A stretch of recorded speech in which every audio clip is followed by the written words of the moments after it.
Well, hello there. Nice to see you again. I'm glad to see that Vincent's got you all settled in. And it looks like he's gotten you some of his homemade fresh elven cake and a little bit of mead to wash it down. Smells good too. I'm gonna have to get some later.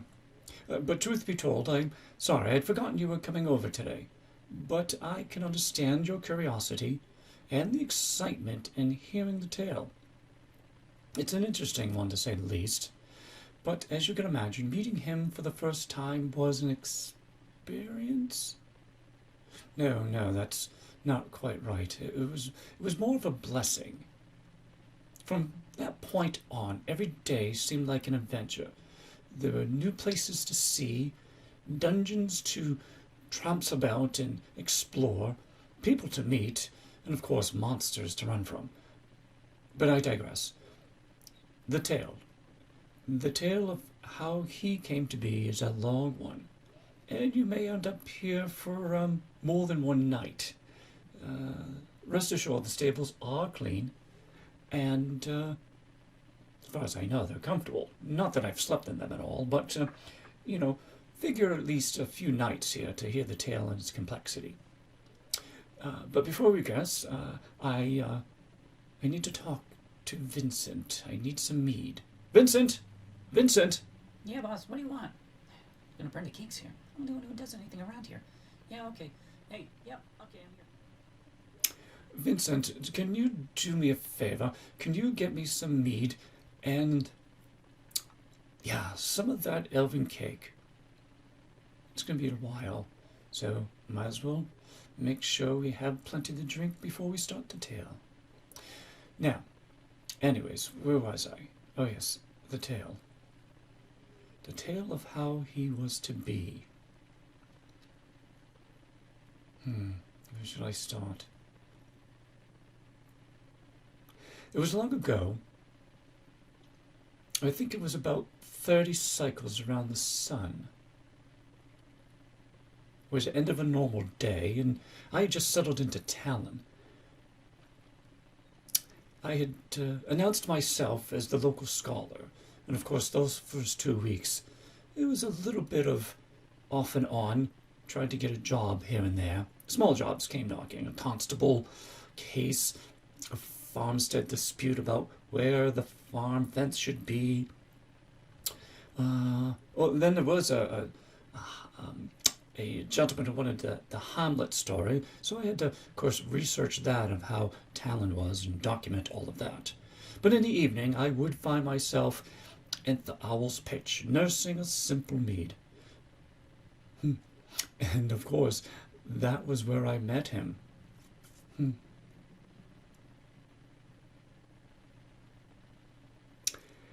He was tall, big, and bold, with a dark beard that came to his ears. He slid into the chair with such grace you would have thought he owned the seat.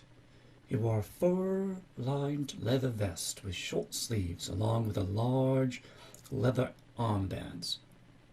And strapped to his back was the largest sword I'd ever seen. He smiled at me, and then grabbed a tankard as it passed by. I was waiting for Gildria to give him a piece of her mind, but when she stopped and looked, she just patted him on the shoulder and laughed and headed off to the next table. Peering over my glasses, I asked, "Can I help you?"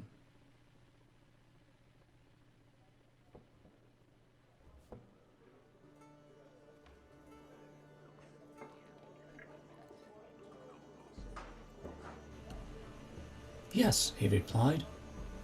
"Who are you?" I asked him. I was curious to know. I've been a regular in his parts for a while now, and I had yet to have seen this man. Suffice to say that it's been I waiting for you, though I did not know it would be you until I saw you. Perplexed, I stared at him, wondering who he was, and why he was looking for me of all people. Moments had passed between us, in silence, him drinking from his tankard, just staring idly at me, and I drinking my water. Then he began to speak. Is it important to know your future? It is your own. Granted, the gods would say differently. I was not skilled in swordplay. My hands, nay, my heart, was in the land, tilling and growing for my family, for my community. It wasn't until that day when the dog showed up. Yeah, the dog. That is when my future changed.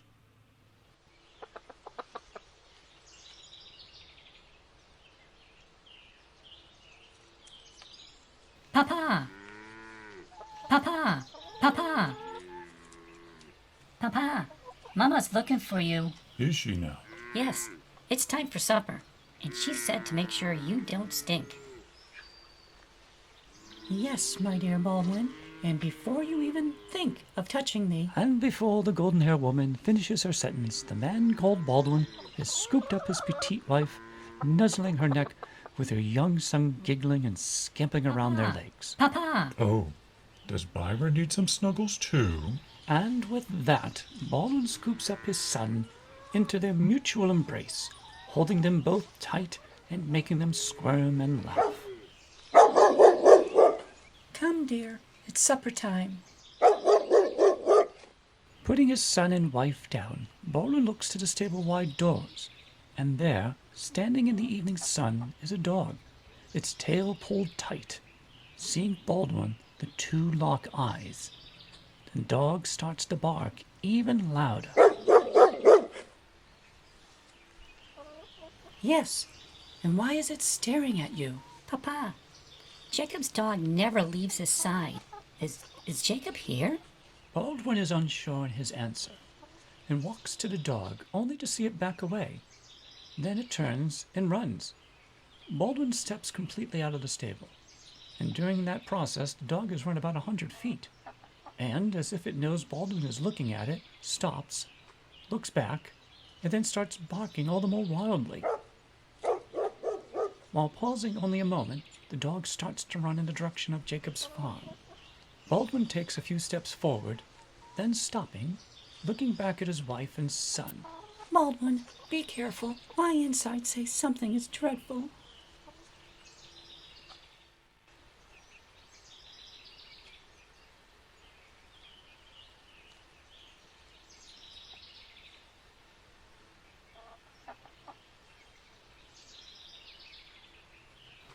Okay, I will wait up for you. Me too, Papa. No, you won't, young man. Baldwin looks on at his wife and son, feeling something. Is it dread? No. He's more practical than that. Jacob simply fell again, and luckily he taught his dog to get some help. So, without another thought, Baldwin turns back towards the dog and heads off towards Jacob's home. It is dark when Baldwin gets to Jacob's farm. Even at this distance, he knows something isn't right. Meanwhile, the dog is quiet and is moving slower as they approach the house. House is dark, boy. What's your name? What's the dog's name? I know it started with a J. Jasper. Jasper? Baldwin stands up, looking to the fields. With the moon almost full, he can see no horses, let alone a plow, and the barn doors are closed, yet he can still hear the occasional mooing, but nothing else. Okay, Jasper. Let's go check on your master and see how he's doing. And with that, Baldwin strides towards the house, heading towards the front door. As they approach, Baldwin notices the dog falling behind, and by the time he puts his foot on the first step, the dog is about 20 feet behind, just standing there, tail between its legs. Shrugging his shoulders, Baldwin turns back, noticing for the first time the door slightly open. No light escapes, and it looks darker inside than out. Jacob. Jacob. As Baldwin stands in the doorway, he racks his memory. If it serves him correctly, this first room is Jacob's kitchen, and his reading chair and fireplace all to the left. Slowly entering, Baldwin listens for Jacob. It is quiet and cold. Looking to the fireplace, it looks even colder. Jacob, where is your master, Jasper? Jacob! The only response is that of the dog. The house is cold. Too cold for Baldwin, he thinks. And why won't the dog come into the house? Looking about, Baldwin notices a door on the back wall, and it too is slightly ajar, with a sliver of moonlight streaming out. Walking gingerly, he knocks on the door. Jacob, the front door was open. There is no answer.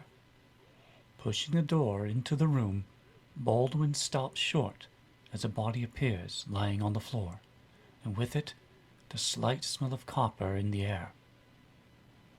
Stepping further into the room, Baldwin stoops and turns the body over, letting the evening light blanket Jacob's face, a face frozen in fear, and his eyes wide open. Who did this? Baldwin has seen much in the territory wars, but Jacob's wound is ghastly, the opening torn, with almost all of his insides gone, with just the backbones visible. Standing up, it is then that Baldwin realizes he is not alone. Instinctively, he reaches to his belt, forgetting that that life is gone, and turns slowly, all the while hearing the door close.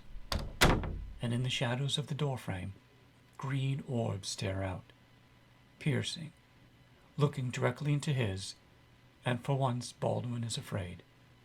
He knows death, but this creature is from beyond, and it is reaching for him. I'm sorry. What? Oh, the story. Why have I stopped? Well, it's getting late, and I have other appointments. Whom? Well, Carmanza. Her name's Mira. Very good at what she does. But regardless, we'll finish this story tomorrow evening. Thus the reason why the stable is where it is. You'll be there. It is comfortable, and we will continue then. Suffice to say, you'll enjoy the next few sessions. Until then, sleep well.